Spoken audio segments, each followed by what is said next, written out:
আমি আসলে রোকেয়া না, আমি রোকেয়ার ফ্রেন্ড।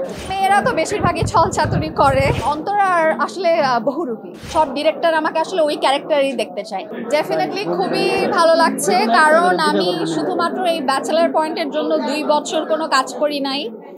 আমার চিন্তা ছিল যে এই ব্যাচেলার পয়েন্টের 2টা সিজনে, আমি সিজন 3 and 4 থেকে আমার এন্ট্রি হয়। সো আমার ইচ্ছে ছিল যে কাজ যখন করব একটাই ভালো কাজ করব, হাজার হাজার কাজ করতে চাই না। সো আমি খুব এগারলি, আমি জানি না বাকিরা তো অবশ্যই ওয়েট করেছে, বাট আমার ওয়েটিংটা ছিল একদম 2 বছর। আপনারা সবাই আমার কাছে জানতে চেয়েছিলেন যে আপু কবে কাজ করবেন, নতুন কাজ করছেন না কেন, আপনাকে কাজ করতে দেখি না কেন। সো এই প্রশ্নের উত্তর দিতে দিতে আমি টায়ার্ড হয়ে গিয়েছিলাম। সো ফাইনালি এটার উত্তর আমি দিতে পারছি যে আমি কাজে ফিরছি এবং ব্যাচেলার পয়েন্টের মাধ্যমেই ফিরছি। এটা বলতে পেরে আমার খুব শান্তি লাগছে। সবচেয়ে মজার যেটা ছিল, আমরা যখন নোয়াখালী যাই, আমি যখন প্রথম অন্তরার ক্যারেক্টারটা করার জন্য নোয়াখালী যাই পুরা ফুল টিম। সো তখনও তো রোকেয়াকে তো এখন পর্যন্ত ব্যাচেলার পয়েন্টে দেখানো হয়নি। সো আমার মনে আছে আমরা যেই বড় বিশাল বড় একটা বাসায় শ্যুট করছিলাম, বাংলো বলা যায় ওইটা। তো আমি আর কাবিলা যখন শ্যুট করছিলাম, আমার পিছন সাইডটা সবাই দেখতে পাচ্ছিল, এবং যেখানে শুটিং হচ্ছিল ওটার পিছনে গাছে আশেপাশে রেলিংয়ে মানে লিটারালি বানরের মতো মানুষ ঝুলে ঝুলে আমাদের শুটিং দেখছিল, এবং দূর থেকে সবাই চিৎকার করছিল রোকেয়া রোকেয়া রোকেয়া। সো সবাই ভেবেছিল যেহেতু নোয়াখালীতে শ্যুট হচ্ছে অ্যান্ড রোকেয়াকে কখনো দেখায় নাই, অ্যান্ড আমি ঘোমটা টোমটা পড়াচ্ছিলাম। সো অ্যাট ফার্স্ট আমাকে সবাই ভেবেছিল আমি আসলে রোকেয়া, বা এখনো অনেকে ভাবে, অনেকে আমার ফেসবুকে লেখে যে রোকেয়া রোকেয়া, বাট আমি আসলে রোকেয়া না, আমি রোকেয়ার ফ্রেন্ড অন্তরা। সো ওই এক্সপিরিয়েন্সটা খুবই মজার ছিল। মেয়েরা তো বেশিরভাগই ছলচাতুরি করে, খুব কম মেয়েই আছে যে ছলচাতুরি করে না। অ্যান্ড অন্তরা কিন্তু দুষ্ট হলেও সে কিন্তু শুভকে আসলেই ভালোবাসে।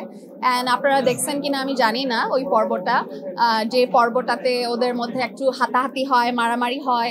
এরপর কিন্তু অন্তরা নিজেই শুভকে বলে যে she wants to marry Shubho. So একটা মেয়ে যদি দুষ্ট হইতো তাহলে তো সে আর বিয়ে করতে চাইতো না, এবং সে এত কষ্টও পাইতো না শুভর সাথে রিলেশন ব্রেকআপ হলে। সো আমার মনে হয় যে অন্তরার আসলে বহুরূপী, এটা বলা যাবে না, এইটা একটা সিক্রেট। এবং একটু আগে আমি আমার ফেসবুক পেজে একটা ভিডিও শেয়ার করেছি, এটা অমি ভাইদেরই পেজ থেকে শেয়ার করেছি। পাশা ভাই বলছে যে অন্তরার সাথে তাকে পরিচয় করায় দিতে। সো লেটস সি, সেটা জানার জন্য আমাদেরকে ব্যাচেলার পয়েন্ট 5 করতে হবে। এইটা আসলে আমি একটা জিনিস ফিল করেছি, যেটা হচ্ছে যে অন্তরা হওয়ার পর আমি যখন নাটক করেছি, আমার 10টা স্ক্রিপ্টের মধ্যে 9টা স্ক্রিপ্টই ওরকম 2 নাম্বার। মানে অন্তরা যেরকম টাঙ্কিবাজ, ফ্লার্ট করে, এই করে ওই করে। সো মানে ওইটা আসলে এত বিলিভেবল জায়গায় পৌঁছায় গেছে। সো সব ডিরেক্টর আমাকে আসলে ওই ক্যারেক্টারই দেখতে চায়। এটা একটু মানে একটা অ্যাক্ট্রেসের জন্য একটু বাধার সম্মুখীন হতে হয় এই কারণে, বাট কিছু করার নাই। আমি তাও বলবো যে I still love to being Antara. আমি 10টা কাজ না করেও যদি একটা ব্যাচেলার পয়েন্ট করতে পারি, সেটা আমার জন্য আসলে মানে এনাফ আমি মনে করি। আই গেস ভালোই হবে। এখন সেটা পুরোপুরি ওইটা হচ্ছে অমি ভাইয়ের হাতে। অমি ভাই কিভাবে অন্তরাকে পোর্ট্রে করবে, অ্যান্ড অন্তরা কি এই ব্যাচেলার পয়েন্টের গ্রুপের সাথে কোনো দুষ্টামি ফাজলামি করবে নাকি, ওটা আমি এখনো জানি না, যেহেতু আমি এখনো শুট স্টার্ট করি নাই। বাট শুভ আর অন্তরার যে কানেকশনটা সোফার আমি যতটুকু জানি যে ওইটাও থাকবে, অ্যান্ড হয়তো পাশাপাশি সেটাও হতে পারে, ইউ নেভার নো। হ্যাঁ, ঈদের কোনো পরিকল্পনা নাই। পরিকল্পনা হচ্ছে ঈদের ফ্যামিলির সবার সাথে সময় কাটাবো, অ্যান্ড যেহেতু ঈদের পরপর আমার ব্যাচেলার পয়েন্টের শ্যুট, সো চেষ্টা করবো একটু গরুর মাংস কম খাওয়ার, কারণ আমার গরুর মাংস খেতে খুব খুব ভালো লাগে।